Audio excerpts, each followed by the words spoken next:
Thank you for checking out my video today. In the description will be the links to my social media accounts, including my Twitch stream where I go live every day. If you enjoyed the video, please like and subscribe. Have a good one. Welcome back to X5 Spades Gaming. Today we're going to be looking at some of the Core Set 2020 spoilers that were revealed on June 17th, 2019, and let's get into this bad boy. There's a few really cool ones. So let's just start with black here. So first we have Scheming Symmetry, which is an amazing card, but it can also be a very bad card. We have to look at it and decide if it's going to be something that's really played or if it's just something that is almost playable. So basically you choose two target players, each then searches their library for a card, then shuffles their library and puts that card on top of it. So it combos really good with Vicious Rumors. They're both one-cost mono-black spells. Vicious Rumors allows you to draw a card, and then you mill them for one, and they discard a card. So basically that means for 2 mana you get it's a Demonic Tutor. If you don't, however, have a Vicious Rumors or a way to mill that one card off the top of their library that they just searched up, you're also giving them a good card. So I'm a little torn on whether or not a 2-card combo to find an answer is going to be worth it, but it might be. Thought Distortion is a good card as well. It's pretty powerful. It just costs probably 1 mana too much. Let's see here. So this spell can't be countered. Target opponent reveals their hand, exile all non-creature, non-land cards from that player's hand and graveyard. Costs 4 black. If it was 3 black, I think that would be playable. Especially in the right matchup, it would be a good sideboard card against certain decks. But at 6 mana, it's definitely at 6 mana, I'd rather play a Liliana if I'm playing mono black. If you're doing that, and you can't really play that in any other kind of deck, I think maybe that might be something that you could use in like Commander. It's not a terrible Commander card, I guess. But again, it's 6 mana, so are you ever going to find use out of that? I don't think so. And then the last one is Yorick's Fenlurker. I don't know who Yorick is, but it seems like a new character. 2 black for a 1/1. When he enters the battlefield, each opponent exiles a card from their hand. Okay, so it's the Nicol Bolas Dragon God +1, but you don't get to draw a card. If you cantripped off this too, it'd be really good. It also has an activated ability of 2 and a black. It gets +1/+1 until end of turn. I don't think that's even good for limited. And again, it's double black, so not amazing, I don't think. Let's see here. So next up, we have Kylar, Wind's Fury. It's a mythic. He is a Jeskai commander, and it might just be broken as fuck. I'm not 100% sure yet. So he reads 1 blue, red, white for a 3/3 bird wizard, legendary creature. He has flying, and it has whenever you cast a non-creature spell, create a 1/1 white spirit creature token with flying. And he has an activated ability of sacrifice a spirit, add red. So there's a few things that I can think of right off the bat that go infinite with this. This could maybe find a standard deck, but I'm not seeing it. Maybe it's like a 2 of in like Jeskai control once Lyra rotates, but until then I don't see it being that good.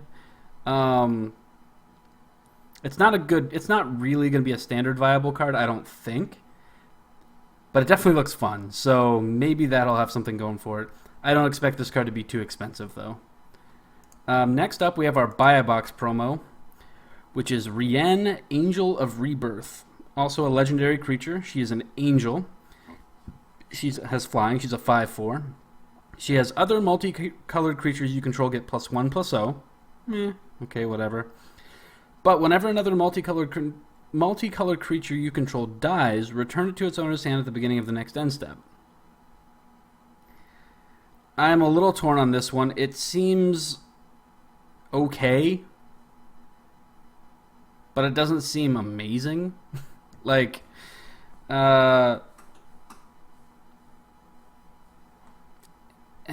there's just not enough going for it. Like +1/+0 is nothing. It's a 5/4 for 5. That's not a great rate. Yes, it's an angel, so maybe there's some sort of synergy there. And when another creature dies, return it to your hand. That's good, but like,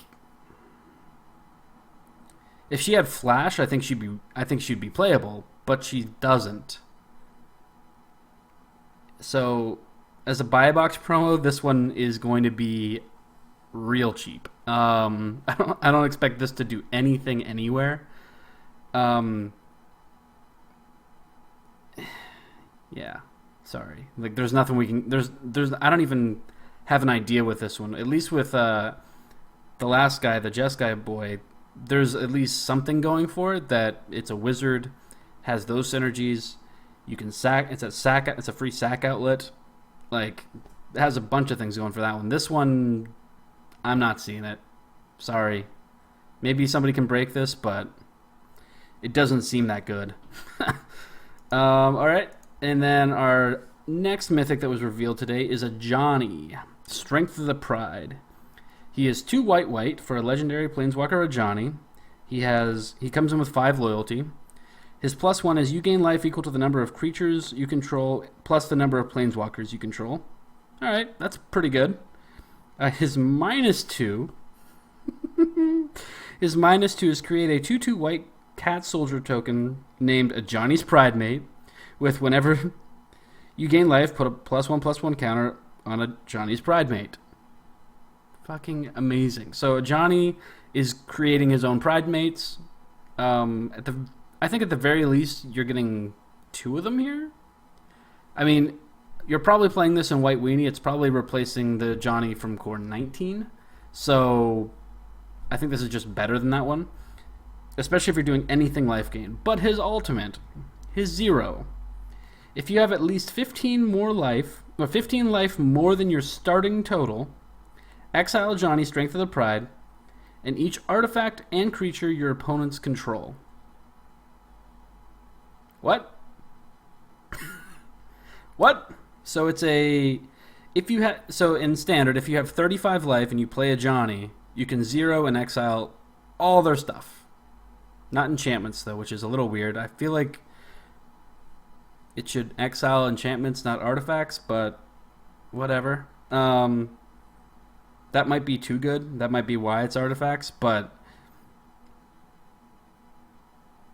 this card's good. Like, it's really good. It's a really good card in life gain deck. It's a really good card in basically any deck that can run it. You do want to be gaining life to make use of the +2/+2. But, like, there are certain decks, I could see this maybe even getting into, like, what's that one? Dovin's Affinity, where you're casting instants during your main phase and gaining life off them. Like, this card can go in basically any deck that has a relatively good amount of life gain. It can go into it. It's a 4-mana sorcery speed Wrath if you've gained 15 life. Now, that's its best case scenario. Its worst case scenario is that it is a 4-mana Pridemate, which is that good? Again, if you're in a life gain deck, it's good. If you're not in a life gain deck, it's not good at all. So it has its niche, but I don't think it's bad. I think it's really good. I think it's marginally better than the Chandra Mythic, simply because it costs 4 and Chandra costs 6. And life gain, I think, is going to be better than burn in this new meta. So, yeah. The next card, though, will help out burn. There's actually 2 versions of this card. One comes from the Core 2020 bundle, so you actually there's a promo in there, which is actually kind of cool. They haven't done that before, which, at least not that I'm aware of. So you're getting a special art Chandra's Regulator, and then the standard art one is right next to it. So it's 1 in a red. It's a legendary artifact, so only 1 on the board at a time, which is probably for the best after we read this. Whenever you activate a loyalty ability of a Chandra Planeswalker, you may pay 1. If you do, copy that ability. You may choose new targets for the copy. That's not all. No, no, no. That's not all. There's also one in tap, discard a mountain or a land card, or a red card, and draw a card. So it's got a 1 mana loot. You do have to discard specifically a mountain card or a red card, but I think if you're playing this in mono red, you're gonna be discarding lands more often than not. But that first ability, like, so the -7 on Chandra Fire Artisan will now do 14 for 1 mana. That's good. You can also exile 2 cards. You can draw 2 cards for 1 mana with the Chandra out. The new one, you can put 2 emblems on for an extra mana. That's pretty good. Like, I think this deck will go. This card will go in any red deck. It can go in any red deck, any mono red deck. This card is also cares about Chandra, but you don't even have to be running Chandras for this to be good.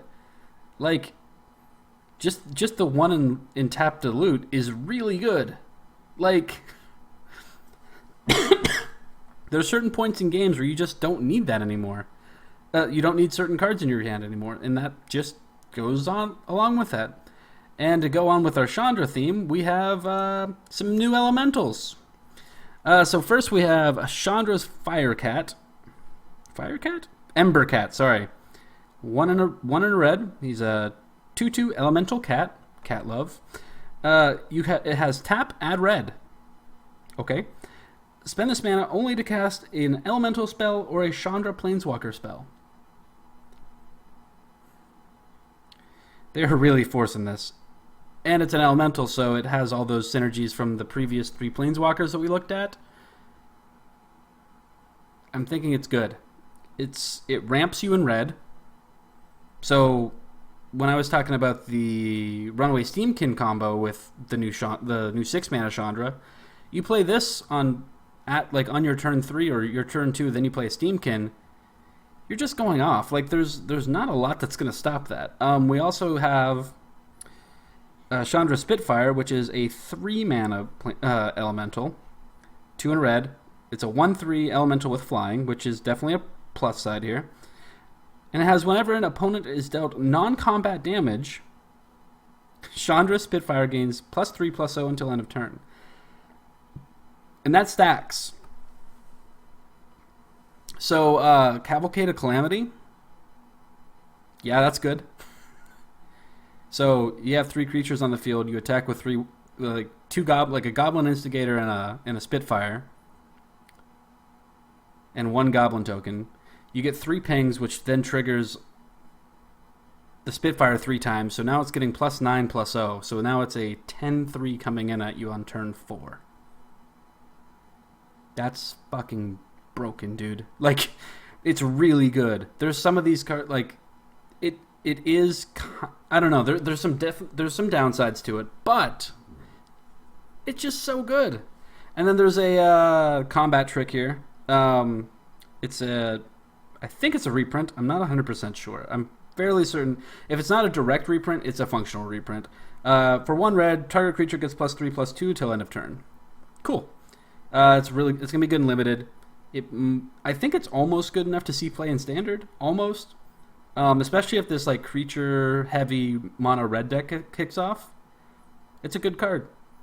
And then if you have any ways to, let's say Dreadhorde Arcanist and get that back and play it again, that's pretty good too.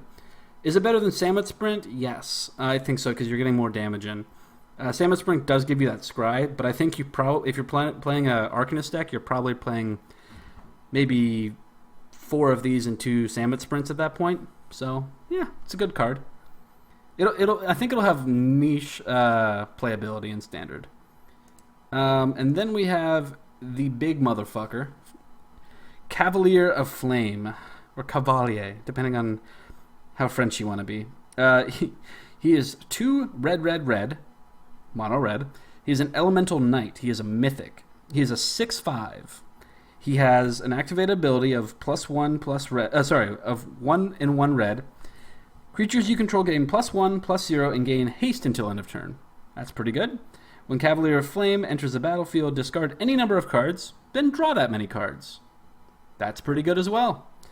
When Cavalier of Flame dies, it deals X damage to each opponent and each planeswalker they control, where X is the number of land cards in your graveyard. So I think this is probably going on with Chandra's regulator, where you're dumping land cards that you don't need. Yeah, that's probably not going to do that much damage in standard, maybe 2 or 3. But if you can deal 2 or 3 to their face and to their planeswalkers, if they have them out, which probably will, considering our meta right now, it's a good finishing, like, leave the battlefield. It's not a leave the battlefield ability though. It's only when it dies. So if it gets exiled, that doesn't happen. If you flicker it somehow, it doesn't happen either. So if you could flicker this, that would be real good. It has elemental synergy again.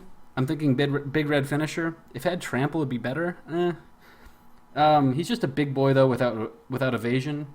I'm thinking menace would have been real nice on this guy, but I don't know if that would have been too much. I feel like they probably thought of something like that, or maybe first strike.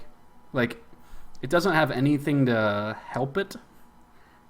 I mean, the activated ability is good, but I don't know if it's broken. It's not that good. But now the thing that might be broken. Leyline of Sanctity. Oh boy. So Leyline of Sanctity has some interesting text on it. So it is a 2 white enchantment, but if Leyline of Sanctity is in your opening hand, you may begin the game with it on the battlefield. You have hexproof is what it reads. So you can play it from your opening hand for free, and you have hexproof. So all that mono red spell burn that was happening goes away. So red is going to have to very quickly transform into some sort of creature-based elemental deck, or it's just going to be gone, which I'm actually not upset about. There's also Disenchant that's getting reprinted. 1 and a white, destroy target artifact or enchantment.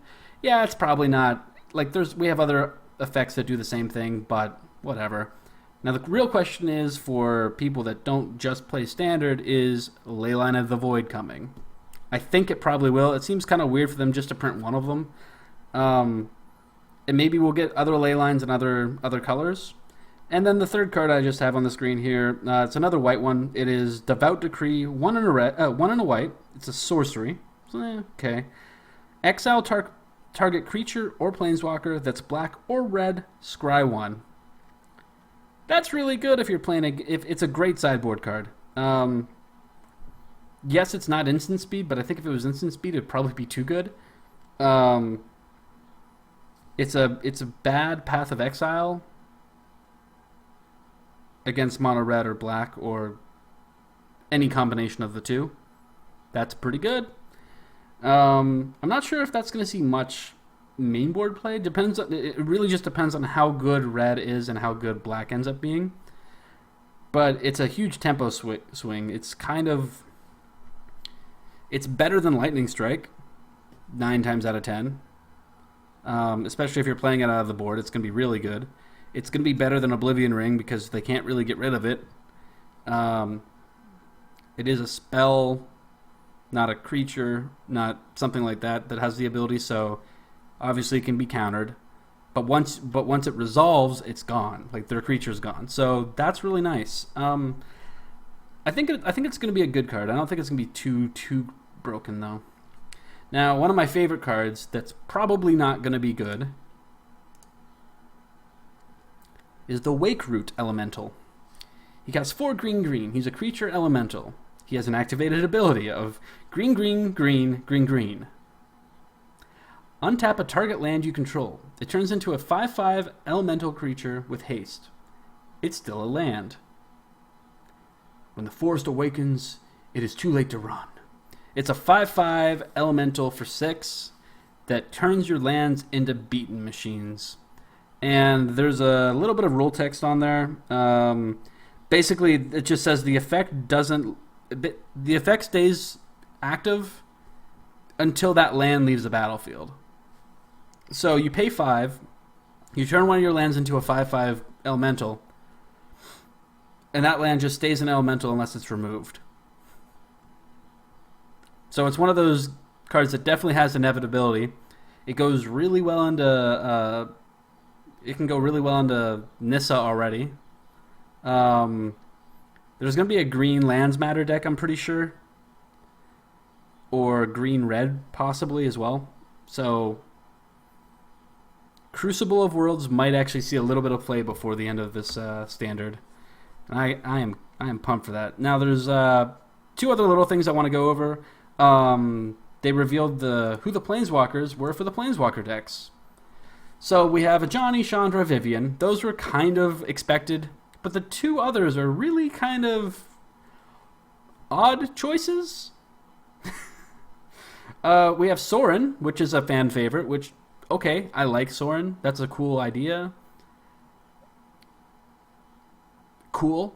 I can't wait to see what these cards do. And then, randomly, we have Yan Ling. She's the one from the Asia series versus thing with Jian Yang. I mean, I guess it makes sense for her to get a normal card printed in a normal set, but who knows?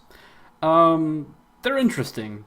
I'll probably buy all of them. I just like playing with the Planeswalker decks. Me and my fiance love these. They're just fun to play around with. They're good decks that teach people how to play Magic, so they're fun.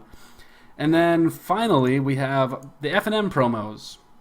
We have 2 exact reprints of cards that are already in Standard, and then 3 new ones. So the first one, we just have a Thrashing Brontodon. I'm assuming this means that all 5 of these cards are also being printed in the regular set. That's normally what these mean. We have Negate, which again is a popular card. And then we have 3 new ones. Let's see here. So we have Flame Sweep, which is 2 in a red, and it says it's an instant that says Flame Sweep deals 2 damage to each creature except for creatures you control with flying. So it's basically Fiery Cannonade, but instead of pirates, it's creatures you control flying, which is probably actually better. Most of the times you're playing that, you're wanting to kill everything, not just, or you're not, either you don't have any creatures or you have big creatures. That's kind of how that works. Then the black one is Disfigure. It is 1 black, and it says target creature gets -2/-2 till end of turn. So yeah, it's Moment of Craving without the life gain. Is the 1 mana worth the life gain? Probably, but is this card gonna take that place once Moment of Craving rotates out? Probably. It's better than Sorin's Thirst at 2 mana. I think, yeah, it's just a good card. It's not gonna change the meta or anything, but it's definitely a good card. I don't think it'll probably see play until Moment of Craving goes away, unless if people are just really starving for early game removal, which again, that might be a thing as well. And then the last one is Corpse Knight. He is white and black. He's a zombie knight. 2 really good creature types for Orzhov right now, and it has whenever another creature enters the battlefield under your control, each opponent loses 1 life. So I'm thinking History Benalia. I'm thinking all the Orzhov Knights that are going on. You just slam creatures on the field that have plus sides already, and you just get to drain, or you're not draining, but they're losing life. It's a good card. It's not going to be a meta changing card unless if there's something else that can flicker and do all kinds of weird crazy shit, but it's a 2/2 for 2 that has relevant text on it and relevant creature types, and it's only an uncommon, and the art on it is fucking fantastic. So I think that it's going to be a good card. So yeah, I think we've gone over almost all of the ones that have been revealed so far. There's a few others that haven't been translated yet, and I don't speak French that well. So we're just going to have to wait until tomorrow to see the rest of them. If you like the video, please subscribe for more content. And until next time, have a good one.